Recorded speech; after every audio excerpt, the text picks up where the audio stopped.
One. Chapter 6, Flight. Are your children all right? The blue button eye of the air hostess startled Sade. They darted between the children and Mrs. Bankole. Neither Sade nor Femi had touched anything on the plastic trays of food. Thank you. They're just tired. Mrs. Bankole and the air hostess smiled at each other. Sade and Femi remained silent.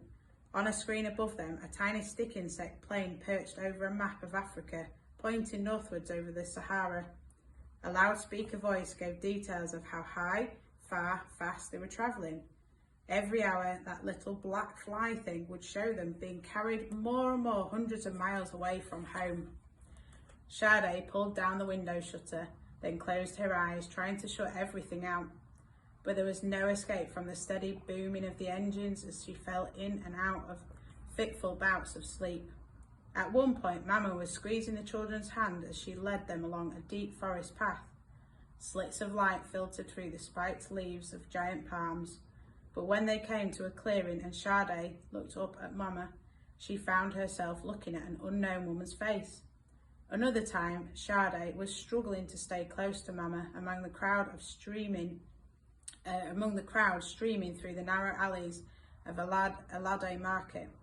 Mama had picked up a small saucer of buttons and was holding up a dazzling blue button to the light, asking, "Will this colour do?" Sade stretched out her hand to take the button, but the whole saucer was sent flying at some men in the white robes suddenly pushed past them. Sade woke up clutching her fists, straining against the seatbelt.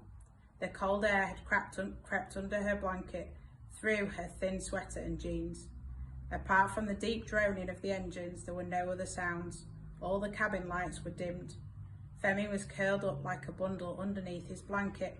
Sade couldn't tell if he was actually asleep, but Mrs. Bankole certainly was, judging from her snores. Sade shut her eyes again, trying to doze, but the whole hair-like monster that had swallowed them continued to roar as it winged its way over the earth. There was nothing they could do. Mama couldn't do anything, lying on the ground covered in a white sheet stained with crimson, and Papa couldn't do anything, kneeling next to her, crying. In the morning, when they opened the window shutter, the sky outside was streaked with colours of the rainbow. 1 minute it was shaded dark indigo blue to creamy white. The next minute, milky blue stretched towards a horizon of oranges and reds. Seconds later, all they could see were mountains and valleys of fluffy white clouds. "Maybe it's like snow," Femi whispered. "Cotton wool," Sade murmured. For a short while, they were absorbed in the strange sky outside until the air hostess arrived with more trays of food. Sade felt little cramps in her stomach, but this time, both she and Femi opened and sampled the parcels of food. Their last proper meal was one Mama had made for them. The plane began to descend through clouds, revealing patchworks of fields from lime green to chocolate browns, but the colours seemed drained of brightness and soon even those were lost in a hazy mist.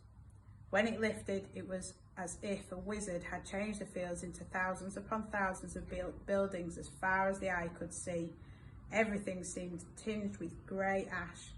So this was London, and Uncle Deli must be down there waiting for them. Far below them, a river curled through the city like a giant brown python, swollen from overeating. Temperature in London today is 8 degrees Celsius. Perhaps Uncle Deli would bring something warm for them to wear. Their cotton coats would not be enough. Sade shivered.